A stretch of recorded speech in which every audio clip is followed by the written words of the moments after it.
Hi, everybody. I'm Jess Cagle. Thank you for letting me be your moderator tonight. Another hand for Mid-Century Modern.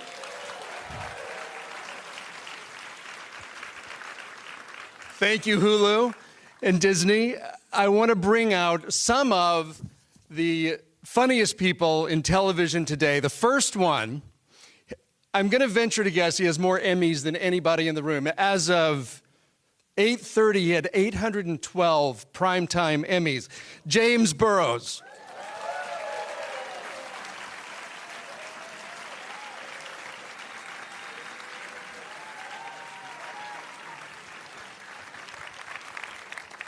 Co-creator of Mid-Century Modern, David Kohan.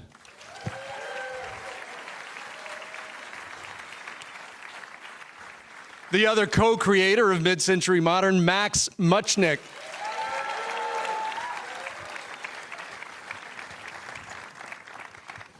He plays Arthur, Nathan Lee Graham.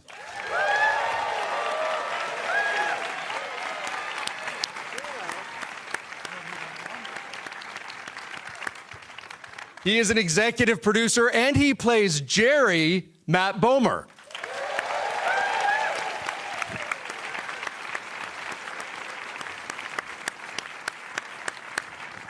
Is there anybody else in the cast? He's an executive producer, and he plays Bunny Schneiderman, Nathan Lane.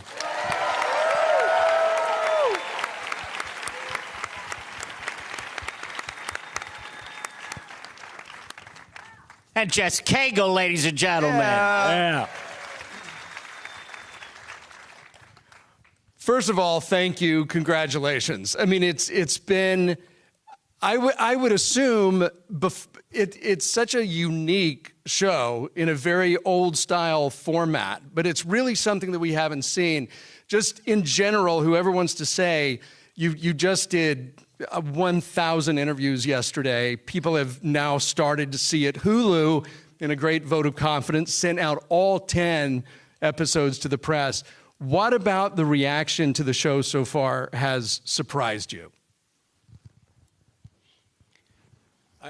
Well, first of all, I can't believe Max didn't chime in. It's like, I figured you would. No, I know. He's no, been I'm warned. It's an experience to watch this small form media on this giant screen, and so I'm catching up a little bit. What do you want to know? What has surprised you about the reaction? I think that what's going on for a lot of people that are talking to us is they like the way that we're pushing the boundary in terms of language, right? That we're opening up that it's an old new thing. We've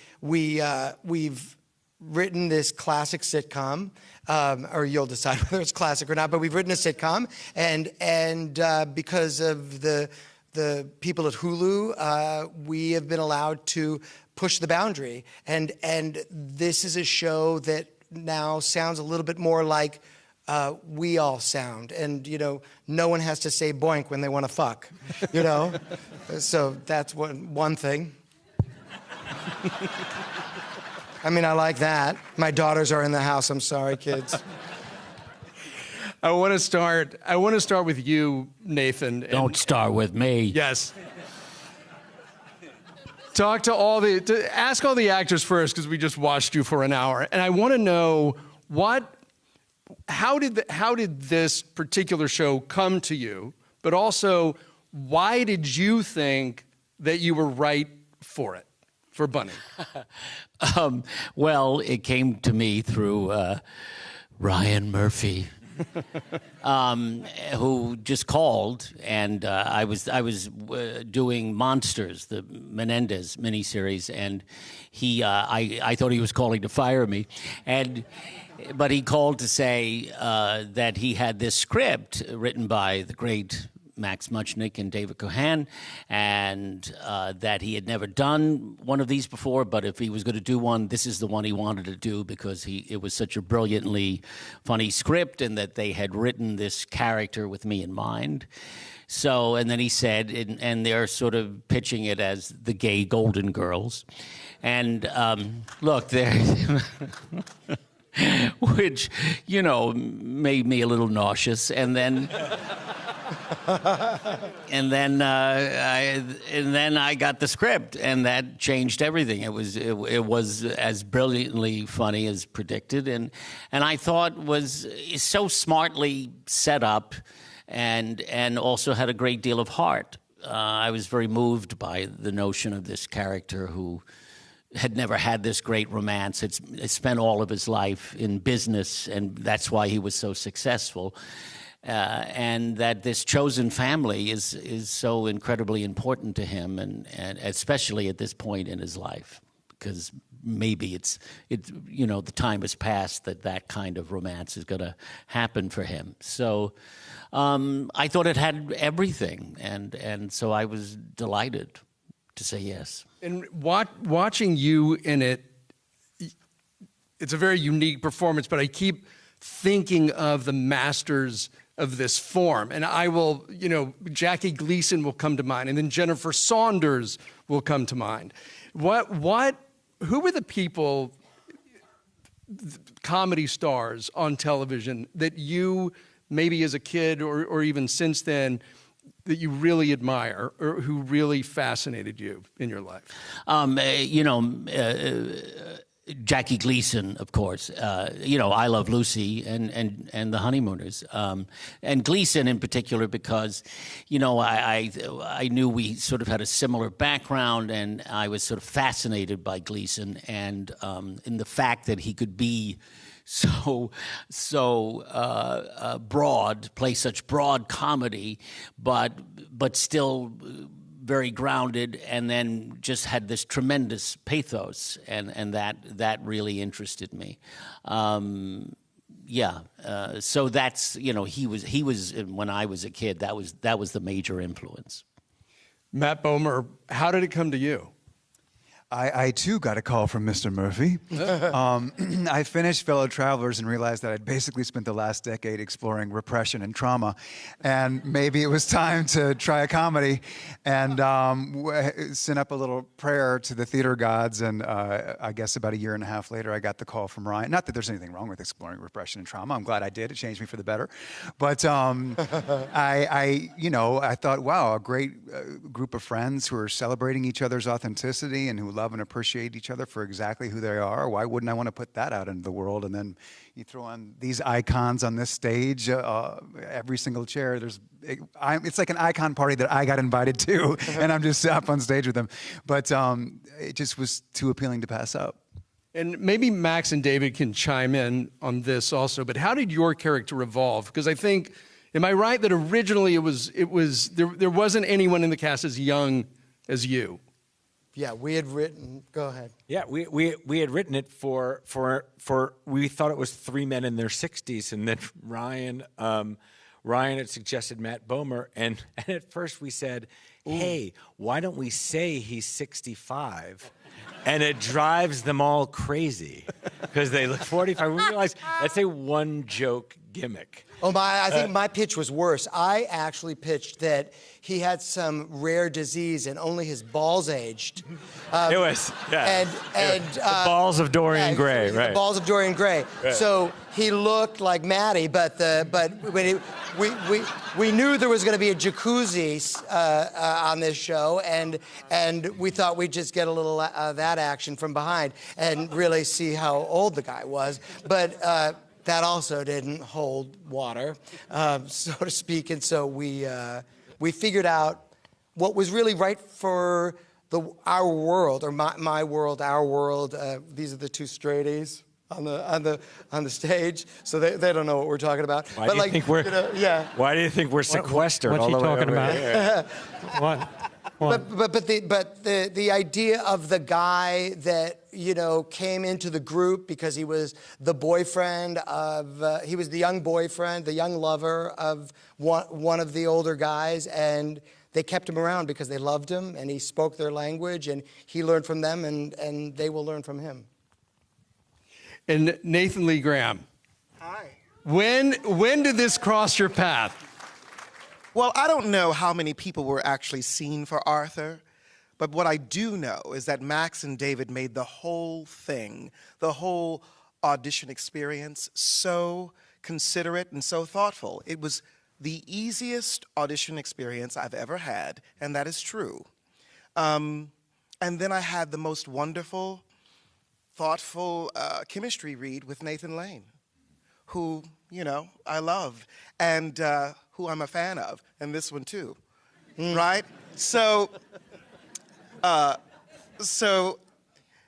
it was just that easy. It really was. I don't know what the process was. Well, there were others. But I know. But look who's here. But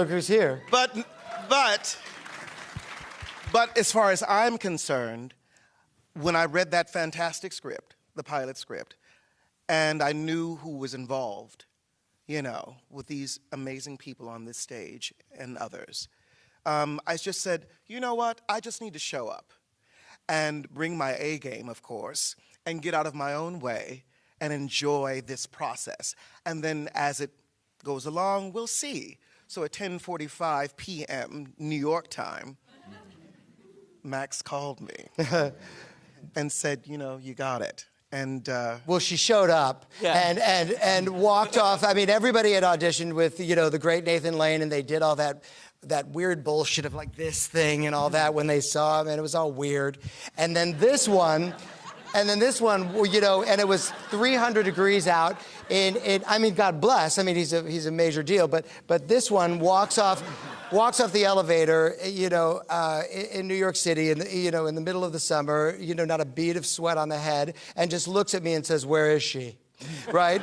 and you know, and I said, "Right this way." And we walked in. David was in satellite watching it in L.A. and no pants. Yeah.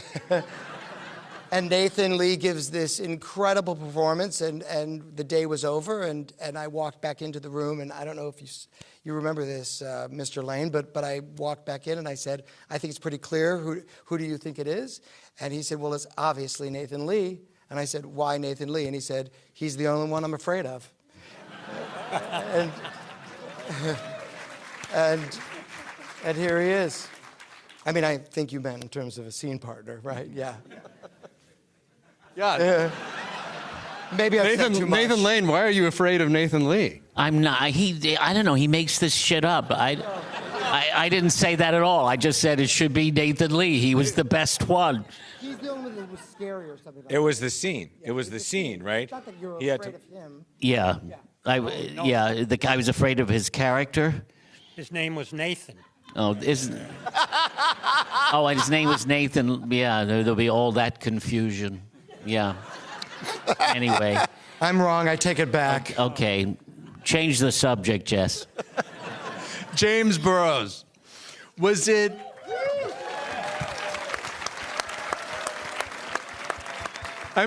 I'm sure the answer is going to be both, but your attraction to this, it's not like you have to work. Your attraction to this, how much of it was David and Max, and how much of it was enthusiasm just for the material? Enthusiasm has left me a long time ago.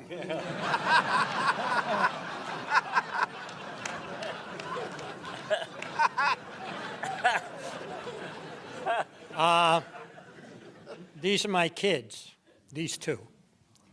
We did, I think, 75 years on Will and Grace, right? And,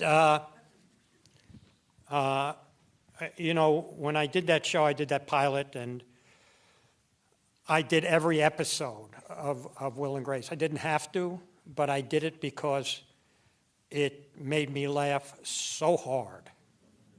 I mean, this is 98, you know, when it was just evolving. The whole, you know, the gay thing was evolving on television with Ellen, and then Will and Grace came and knocked that door down. So we had this great experience, and literally, when they called and said, we have a show, I said, I'm in. I mean, Ryan Murphy called me and I hung it up.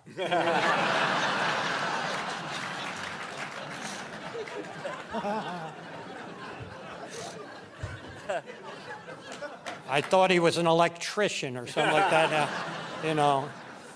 So for me, it's about the ease. It's about, I know I'm going to get a wonderful script from these guys.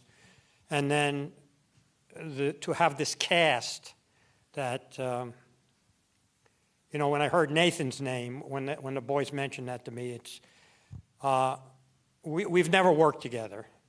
But Nathan in '94 played Nathan Detroit in Guys and Dolls, which my dad wrote. So I feel like I have an affinity with him. And Bomer, I worked with on Will and Grace. Nathan Lee Graham, I wouldn't have picked him.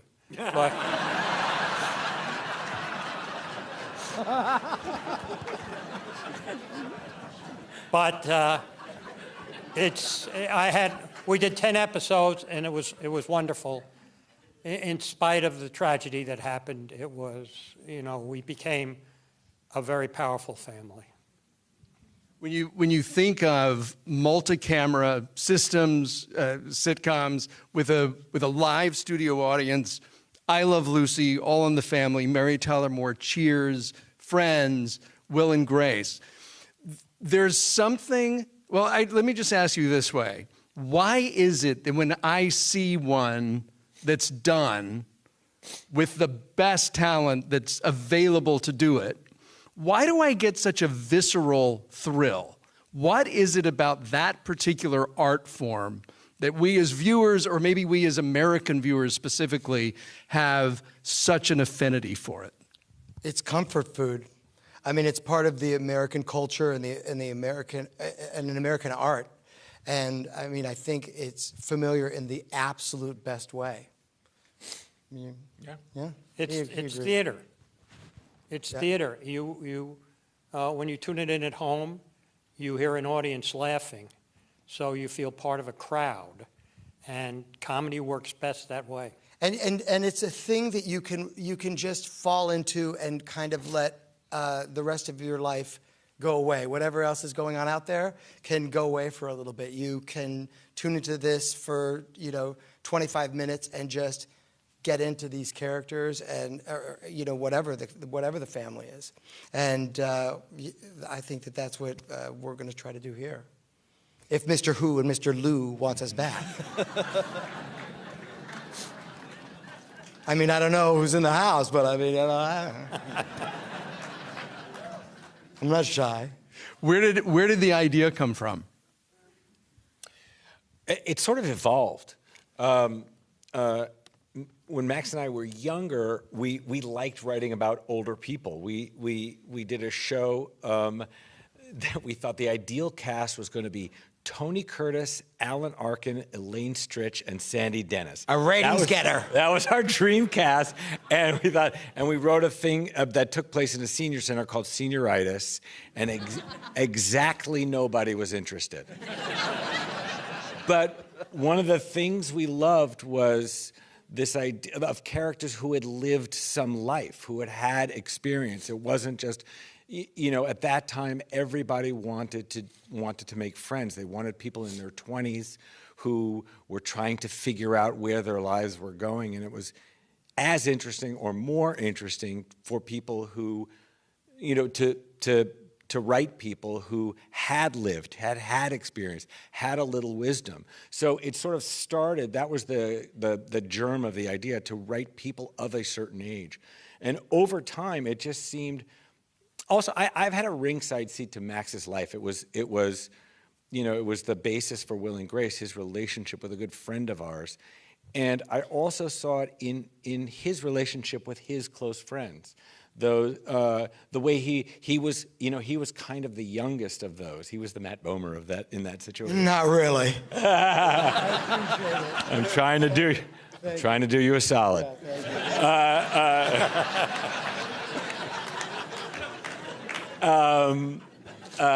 But the dynamic was always so funny and so and edgy and warm and loving at the same time. And it just, again, it seemed like something that if I loved it, why wouldn't other people love it? the best ally a guy could ask for.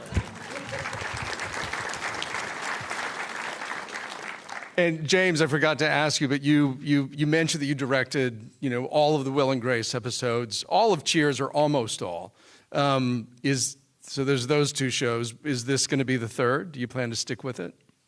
I would like to. I mean, my audition is pretty good up there.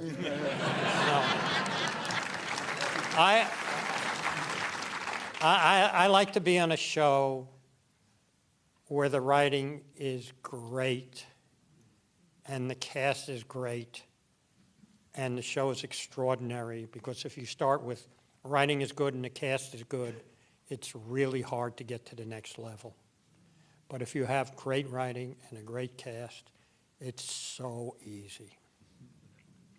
Obviously, Linda Lavin is going to come up a lot, and I want to ask all of you what your experience was like working with her. But I want to start with the idea for the character of Sybil Schneiderman, and who is she based on? I mean, like all the characters, they're composites. But one of the people I chose to start with was my mother, and it was the first conversation I had with her. I said to her, Linda, there's a lot of my mother in this character, and she said, first of all, I want to thank you so much for honoring me and entrusting me with that. Tell me about her. And I started telling her about her. She was a writer. She said, where can I get her books? She went out and got her books. She was a soulful and lovely person, and easy to write for. And I said to her, I want her to look like Iris Apfel.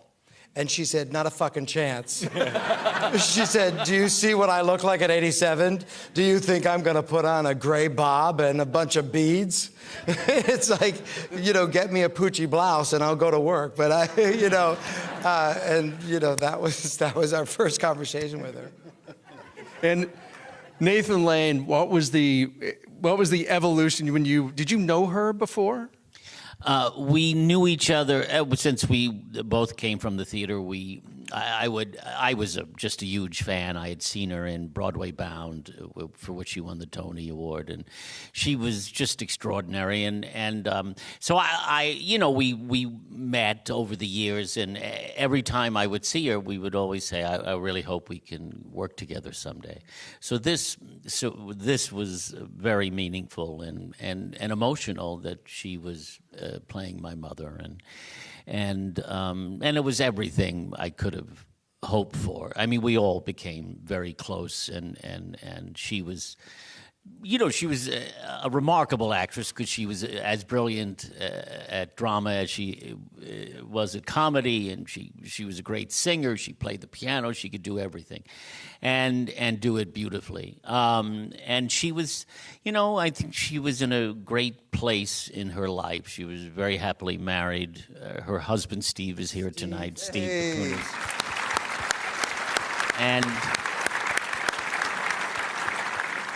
And she, was just so loving and kind and gracious, and I'm so happy that we all got to have that time with her, and that she went out doing something that I think she loved doing and at the top of her game. And looking great. And unbelievable. She was right. Yeah. Unbelievable. Just gorgeous. And it's a very sweet relation. I mean, the mother-son relationship is, it's so real, but it's so funny. And did you have a lot of conversations about what their background and his upbringing was like, or did you just fall into it? No, we had no conversations about I don't know. She seemed like my mother. She seemed, it was just an instant, but that was true of everyone on this. There was just an instant chemistry and rapport, maybe because we do all come from the theater and we have that kinship. But it was, it was just, look, it's also there in the writing. It was just, We read this script in my dining room before we took it anywhere, right? This group got together, and it was so clear on that afternoon that we had something special, and that had only happened one other time in my life, where a cast read a draft of a pilot. You were like, "Ooh, wow! They're connecting, and this could work." Matt Bomer, what was your memories of Linda? As I was watching this tonight, knowing I was going to ask you that, when she crosses the kitchen and puts her hand on your face and calls you Gerala, it must have been an out-of-body experience to have Linda Lavin there in front of you doing that. I mean, when I was broke in New York, I went to see The Tale of the Allergist's Wife twice on Broadway. That's what a fan I was of Linda Lavin, even coming into this and growing up on Alice reruns. So yeah, it was completely surreal. But she's someone who just led by example. She was a genius in this medium, but also so humble and generous of spirit with her fellow actors, and really made you forget the legacy that you associate with her walking into a room, and was so, like Nathan said, loving and gracious and in such a beautiful place. And, when we broke before the holiday, we had the most beautiful conversation I could ever have hoped for, where we just got to say everything we wanted to say to each other, and both ended by saying, "I love you." And I'm so grateful that was the last conversation we had, because I got to tell her all the things that I was holding in the whole season. And Nathan Lee, through I've seen all 10 episodes now, but there's great sparring between Arthur and Sybil. And that must have also been a little bit intimidating, that you're there with, it's Linda Lavin. She's this icon. It wasn't intimidating at all, because she didn't make it so. It was ecstasy. It was so fun. We get to spar together, and we knew that we loved each other. She would look you square in the eyes when she was acting with you, listening, reacting. It was the most beautiful thing. I call her the spiritual showrunner of our show, because she's here and guiding us all through it. She's like this wonderful glue. It was amazing all the time, but she always made me feel that I mattered, in the scenes and offset as well. She really had that ability. And because she literally worked from the age of 5 to 87 and went out blazing like the star she is, she made you feel so present. She was so present, and so there, and dropped in every moment. It was an absolute honor and a privilege to work with her. Nobody knows more about TV comedy than the people on this stage, particularly James and David and Max, writing and directing TV comedy. One of the things that's so great about watching Mid-Century Modern is you are seeing a multi-camera show with an audience, and you hear the audience, but you're seeing it done by the best of the best. It's written the best, it's directed the best, it is acted the best. And I know it's one of the hardest kinds of show to get right. It's one of the hardest to write, it's one of the hardest to act. And is that why television in the last few years has seemed to sort of shy away from this kind of format? Why is that? I've been to I've attended the funeral of the sitcom about 7 times.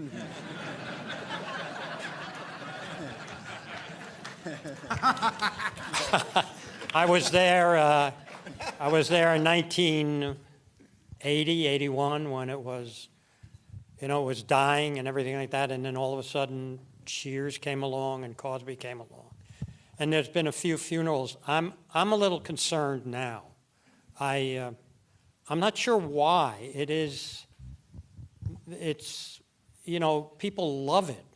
People, what do they watch now on streaming? They watch Friends, they watch Seinfeld, they watch shows that had a studio audience. And for some reason, they're not making them anymore. And I don't know whether it's, I think a lot of it has to do with the quality of writer that's going to write the sitcom, because you can't do a bonehead sitcom. You gotta do a really good one that draws the audience into the family that you're portraying. So I'm a little concerned now. But the language, you know, got a little. I mean, it was like it's like watching a Barbara Stanwyck film. You know, listen here, you. You know, and it didn't sound like what we sound like. So I just think that we've been given a gift in the fact that we're going to be allowed to write the way the world sounds, and hopefully that will catch on. Yeah, write well. Yeah. Right? I mean, that's such a key ingredient, because there are sitcoms they throw on there, and you want to, you want to hide in a mid-century modern house rather than watch it. And it is the Dinosaur house. It's her old house. Anyway, thank you all so much. Thank you so much for being here and supporting the show. Thank you. Thank you. Congratulations. Thank. Thank you.